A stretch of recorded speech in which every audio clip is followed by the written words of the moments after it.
Imagine this. You walk into engineering college one day and unexpectedly bump into a hot mom who's attending an art class. Before you know it, you're hanging out at her place, and guess who you meet? Her daughter, who's wants to be clapped by you, but you wants to clap her mom.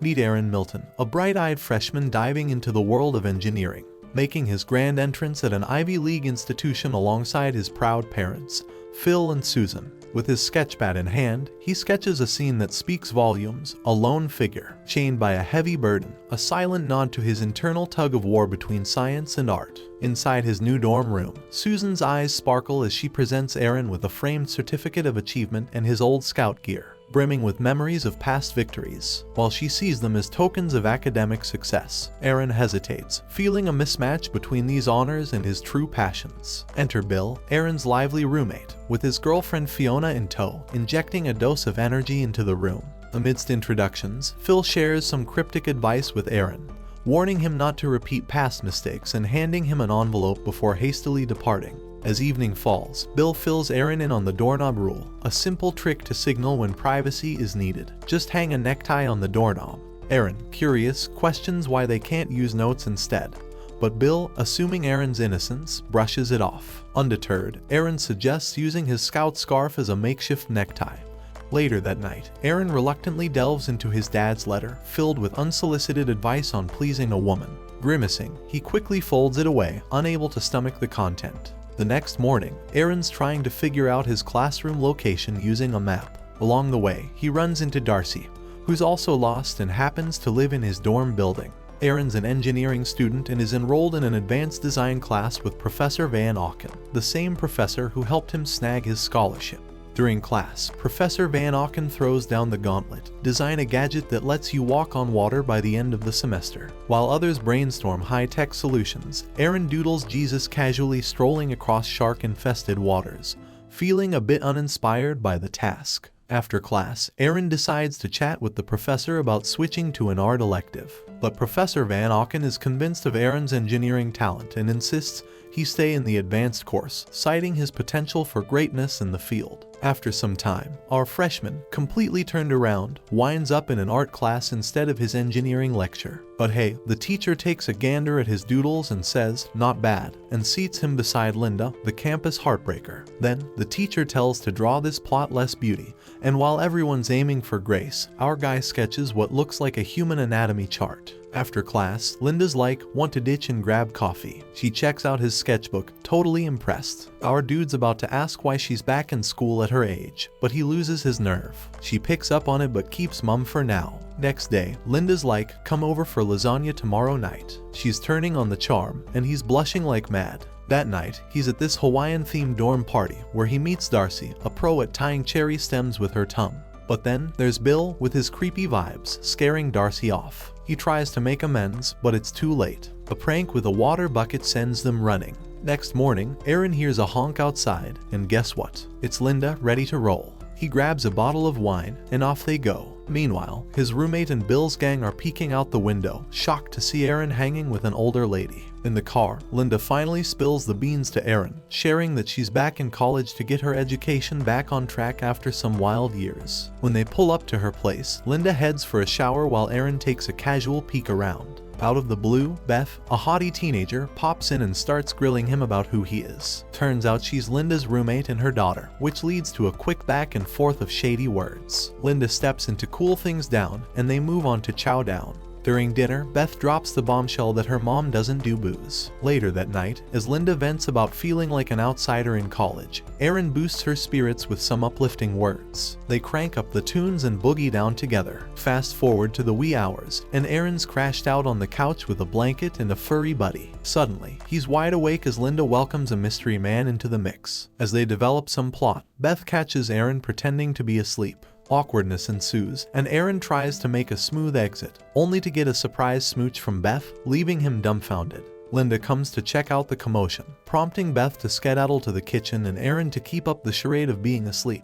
After class the next day, the artsy student swings back to his dorm, only to find his scarf chilling on the doorknob, a dead giveaway that Bill's got the room on lockdown. This keeps happening over the next few days, leaving poor Aaron without a decent place to crash. Totally wiped out and with no other options, He hits up Linda for backup, and she swoops in to save the day, offering up her place for him to crash. But as they're cruising along, blue lights start flashing in the rearview mirror, sending Aaron's heart rate through the roof. When Linda pulls over, turns out the cop behind the wheel is none other than Wes, Linda's man. Later that night, things get super awkward as Wes joins them for dinner and starts laying it on thick with Linda, leaving Aaron feeling like the odd one out. Then, out of the blue, Beth pops up behind Wes and pulls a prank, waving around a fake weapon and cranking the tension up to 11. To lighten the mood, Linda slips some cash to Beth and sends her and Aaron out on a snack run. At the store, Beth introduces Aaron to the cashier as her wild cousin, and Aaron plays along like a champ. But things take a wild turn when the cashier starts laying on the charm with Beth, and Aaron just rolls with it. As they roll back home, Beth sneakily swipes some cherry-flavored cigars for Aaron. Back at the apartment, Beth catches Linda and Wes in the middle of a heated debate, and invites Aaron to chill in her room to avoid the drama. As they kick back, Aaron busts out his sketch pad and sketches Beth, and she's totally stoked with the finished product, flashing him a huge grin. Shortly after, Aaron swings by Linda's room, where she motions for him to take a seat on her bed. Concerned about how Wes feels about him crashing at their place, Aaron spills his worries, only to find out that Wes isn't sold on the whole guys and girls can be just friends idea. Linda admits Aaron's easy on the eyes but quickly clarifies she's not catching feelings. But things heat up as they trade playful jabs, leading to an unexpected lip lock. Linda pumps the brakes real quick, warning Aaron not to get carried away. But he leans in for another smooch, earning himself an eviction notice from Linda's room. As Aaron makes his exit, he crosses paths with a seriously ticked-off Beth. The next day, he tunes into a frantic voicemail from his mom, who's caught wind of his class-skipping shenanigans. Over the next few days, he drags himself to his engineering class but finds a welcome distraction in his drawing course, where he can turn on the charm with Linda. When Professor Aachen calls him up to solve a problem on the board, Aaron blanks out and admits he needs to visualize it first. But the professor isn't having it, keeping him glued to the board until he cracks it. Later, Aaron hits the library to tackle equations and water striders but ends up catching some ZS. Just before closing time, Darcy jolts him awake and suggests grabbing a cup of joe. Over coffee, Darcy dives right into the gossip, asking Aaron about the rumors swirling around him dating a married woman with kids. Aaron sets the record straight, explaining that Linda's flying solo and only has one kiddo, dropping a hint about his cramped living situation with Bill's mysterious me time. Before heading back to their dorm, the new guy plants one on Darcy, and she's all in. Then, he hangs his scarf on the doorknob, like a secret code for Bill to back off. But of course, his roomie still taps on the door, and the artsy kid has to shoo him away. Later, as Aaron is helping Darcy remove her plot armor, he notices her armpit fuzz. She hits him with the "I don't do the whole hair removal thing" line, calling it a sneaky societal pressure. He brushes it off and goes to touch her leg, but backs off real quick when he feels the fuzz. Darcy storms out, leaving Aaron standing there half naked in the hallway while some folks snicker at him. As he slinks back to his room, Beth is waiting for him, throwing down accusations about he is clapping her mom. But when Aaron denies it, Beth drops the bomb. She's got the hots for him. She spills about feeling to be clapped by him, but Aaron ain't having it. He shuts her down, pointing out the age gap. But Beth isn't taking no for an answer. She starts stripping, and just as things are getting super awkward, in walks Bill, catching them in the act. Aaron scrambles to grab his keys and get Beth out of there, leaving Bill to deal with a call from Aaron's mom, who's apparently on the hunt for her Mia son. After dropping Beth off, the freshman heads back to his dorm and spots his scarf hanging on the doorknob. But he shrugs off the signal and dives into it with Bill, throwing shade about his constant guests, implying he can't even catch a break on his own bed. When his roommate reminds him about the code, the frustrated freshman grabs a lighter and ignites the cloth, setting off the fire alarm and causing chaos as everyone evacuates the building. Outside, a concerned Bill prods Aaron about what's eating him, prompting him to spill about his feelings for Linda, who's dating a cop. Sneaking into Linda's writing class the next day, he earns praise for his essay from Professor Cross, who also notices Aaron's unauthorized presence. Later, when Linda's paper gets a harsh grade, she pleads for a second chance, but gets shot down. Crushed, she confides in Aaron, feeling like she doesn't fit in. In a gesture of solidarity, the freshman offers to tutor her to improve her grades. That night, Aaron tries to patch things up with Beth, but she's not having it. He tails her into a store, only to catch her in a sketchy exchange with Ray, dealing in some dodgy substance. When he tries to intervene, Beth snaps back with a sharp comment about her mom's struggles, hinting that Linda might not have it all figured out. Aaron suggests she crash with her grandma, but Beth brushes it off, citing her grandma's overbearing nature. As Beth returns home, she spots her mom sporting a ring, signaling Wes's intention to tie the knot. But the rebellious teen ain't having it and dishes out some serious attitude toward her mom. When Beth storms off, the cop tails her, scolding her for her disrespectful tone towards Linda. Meanwhile, Linda clarifies with Aaron that she hasn't accepted Wes's proposal yet. In Beth's room, the fiery teen tells the cop he'll never be part of their crew. This sets off the officer, who curses under his breath, pushing Beth to push back even harder, hoping her mom will hear. The commotion draws Linda and Aaron upstairs to intervene. But in the heat of the moment, the cop accidentally strikes Linda, leading her to kick him out. With Linda injured, she drives Aaron and Beth home that night. But suddenly, Wes appears behind them, demanding they pull over. To evade her ex, Linda floors it, but a dog darts across the road, forcing her to slam the brakes, sending their car careening into a fire hydrant. Beth and Aaron emerge with minor injuries, but Linda suffers a broken neck. As Linda recuperates in the hospital, Aaron stays behind to comfort her daughter. When he hears Beth's tears, he reassures her it's not her fault. In a moment of vulnerability, Beth kisses him, but he pulls away. However, seeing her distress, the caring artist decides to stay by her side, offering her solace through the night. The next day, the freshman gets busy crafting his contraption to walk on water. Afterward, he swings by with get-well balloons for Linda, who's bouncing back after the accident. Meanwhile, Professor Aachen hands Aaron his test, sporting a disappointing D grade. While he praises Aaron's artwork, he questions why the equations remain unsolved. On his way back to the dorm, Aaron spots his parents' car parked nearby. Inside, his mom's fury ignites as she confronts him about the car accident involving an older woman.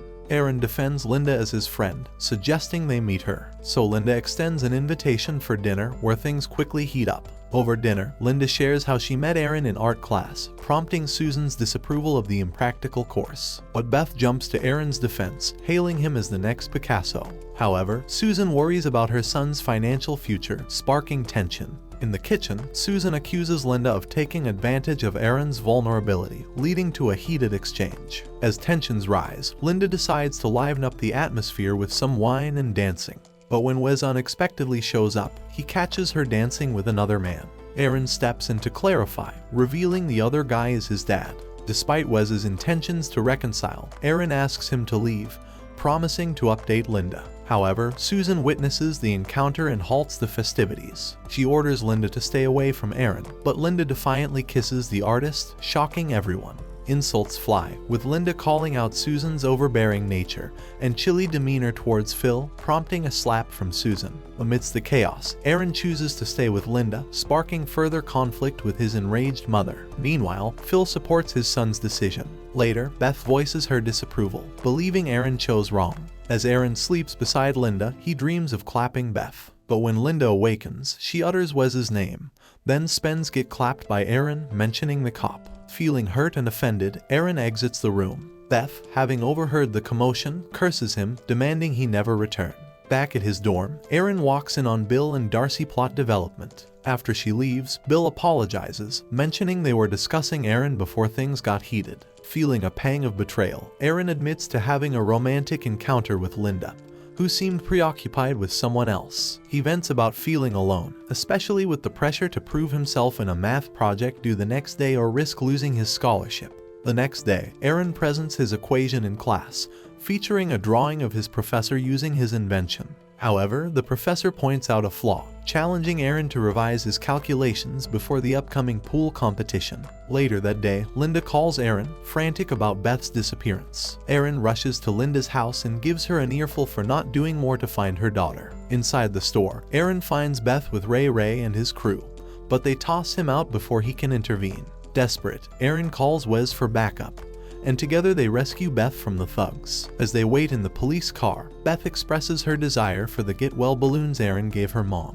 believing they'll make her fly away. Once reunited, Linda embraces her daughter tightly, relieved to have her back. Afterward, Aaron calls his mom, expressing gratitude for her support. The next day, the engineering crew gathers at the pool with their contraptions. Despite their efforts, most of them sink like stones. Aaron arrives fashionably late, but when he steps onto the water's surface and glides effortlessly to the other end, jaws drop. Using balloons to stay buoyant, he defies gravity and stuns everyone with his Strider apparatus. His professor is blown away, praising him for his innovative approach. The following day, Aaron spots Wes loading furniture into a truck, signaling Linda and Beth's move to Jacksonville to live with Linda's mom. The news hits him hard, filling him with a profound sense of loss. Linda expresses gratitude for his support, while Beth promises to return in 4 years, leaving Aaron determined never to forget her. As they bid farewell, mother and daughter share a heartfelt embrace with the artist. After Wes drops him off at the university, Aaron bumps into Darcy, who remarks on his eventful life. Their conversation takes a playful turn as Aaron teases her about her cherry stem trick, sparking a lighthearted exchange. As he walks away, Aaron realizes he's found his calling as an engineer, fueled by his curiosity to unravel the mysteries of the world around him. And that's where this video ends. Watch the next one and take care.